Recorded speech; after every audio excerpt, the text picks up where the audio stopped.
Bueno, buenas noches. No sé si se me oye bien, tengo un grave problema de voz, pero voy a intentar, ya que están tan incómodos, no cansarles y resumir algo de lo que traía preparado sobre este pueblo que para mí es tan sumamente especial por lo que les voy a contar. Quisiera empezar naturalmente agradeciendo la amabilidad de Francisco Garrido por haber pensado en mí para este acto y las amables palabras que José Luis Núñez me ha dedicado en su presentación, palabras naturalmente dictadas por su generosidad mucho más que por lo que yo merezco. Quería decirles que cuando Paco me dijo que viniera a hablar sobre la tradición de Arcos, para mí, en primer lugar, me resultó muy emotivo, pero también tengo que decirlo, particularmente difícil, porque estar aquí para hablarles de algo que ustedes conocen mejor que yo es bastante difícil. El atrevimiento que tengo de estar aquí quizás se deba a los muchos años que he dedicado al estudio de esta literatura y al gran amor que por esta literatura siento. Fue a finales de los años 70 cuando, con unas hojas de papel, con una grabadora y con una enorme curiosidad, comencé a recorrer la serranía gaditana. Entonces empezaba yo mi investigación, los primeros pasos de la investigación literaria. Estaba haciendo mi tesis doctoral. Buscaba romances, los viejos poemas medievales que yo sabía se cantaban aún en otros lugares de España, pero que en Andalucía parecía entonces que estaban absolutamente perdidos. A pesar de que fue aquí, en Andalucía, donde a mediados del siglo XIX se descubrieron los primeros romances después de más de 2 siglos de olvido. Sé que saben que el romancero nació en las últimas centurias de la época medieval, que la gente entonces acudían al romance para contar los hechos cotidianos y los hechos azarosos de aquellos días, las batallas de moros y cristianos, la muerte de los caballeros ilustres, la alegría de los que ganaban las batallas o el llanto de los que las perdían. Es decir, el romancero era, en aquellos tiempos, el canal noticiero por donde circulaban todas las noticias de aquellos tiempos tan oscuros y tan difíciles. En el siglo XVI y XVII el romancero se hace tremendamente popular. Se convierte en poesía de todo el mundo. El pueblo los canta, los editores los editan, los escritores los componen.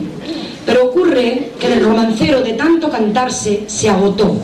A finales del siglo XVII los romances comienzan a ser despreciados por las clases más ilustradas y al final del siglo se produce un divorcio entre lo que se considera la poesía culta, la poesía escrita, que es la poesía de las élites, y el romancero, que pasa a ser poesía considerada vulgar, poesía considerada del pueblo, poesía considerada plebeya, que las élites rechazan.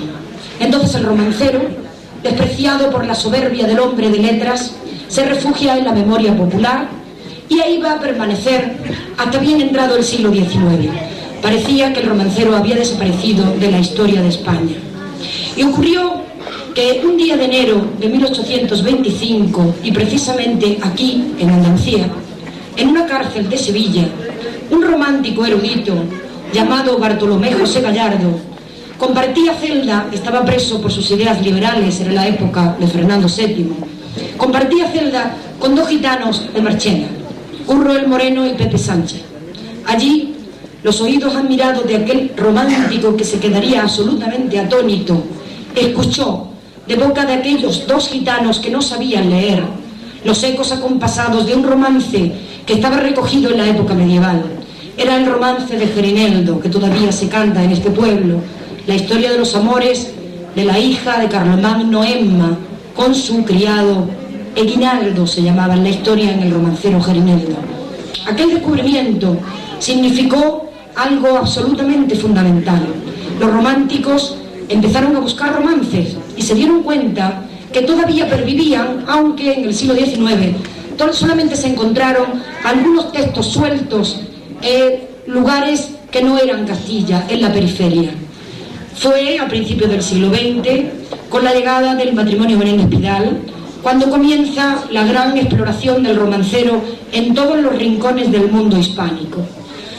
Les puedo decir, para no cansarles, que en los años 70 de este siglo se habían publicado colecciones de romances de todo el mundo, no solamente de España, sino de todos los lugares donde se habla español.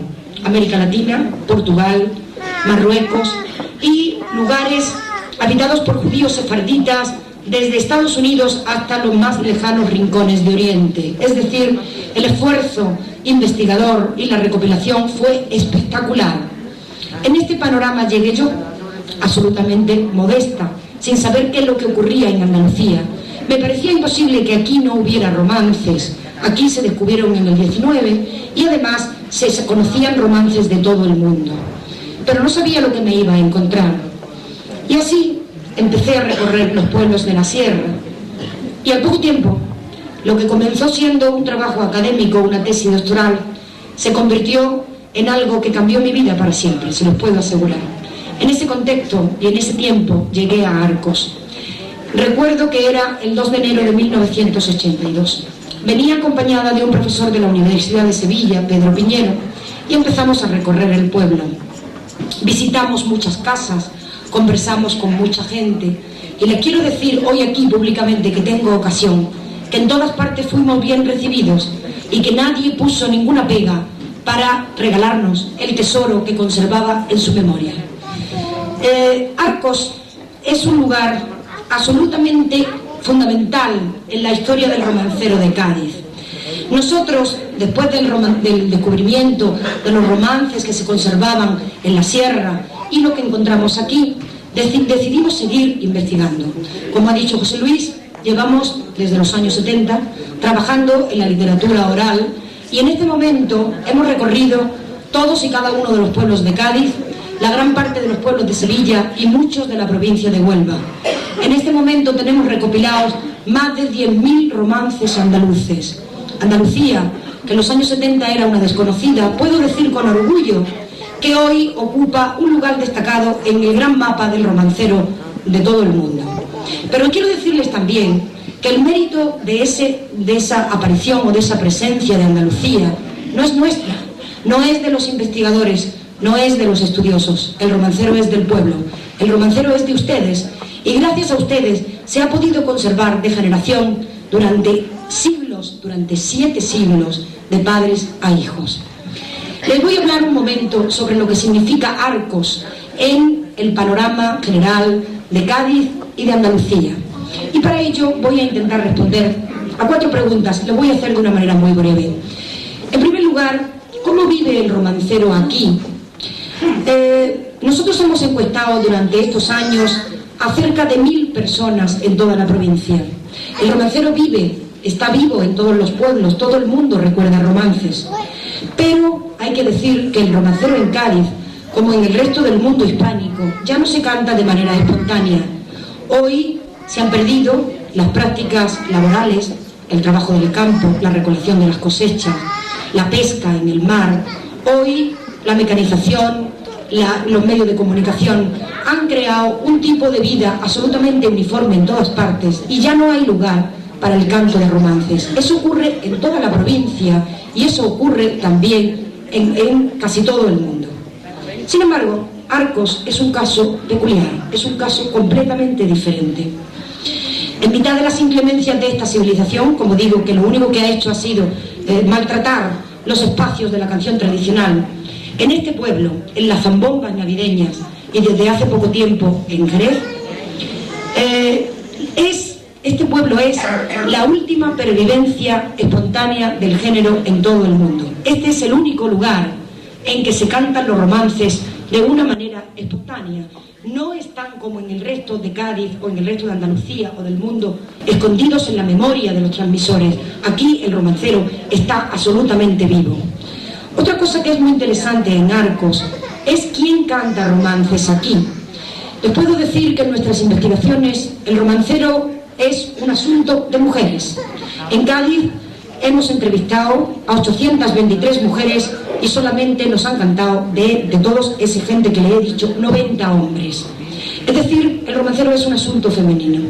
Tengo que decirles que el hombre es una persona que vive fuera de su casa, sobre todo en Andalucía, mucho más cerca de todos los avances que ha traído la civilización, y por tanto es una persona que está mucho más lejos de los ambientes donde se suele cantar la canción tradicional.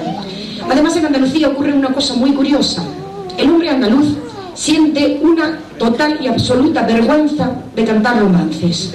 El hombre del sur dice que los romances son cosas de mujeres y que un hombre se desprestigia si canta, como ellos dicen, esos cuentos. Es curioso porque a los hombres les gusta el romancero, los hombres lo conocen.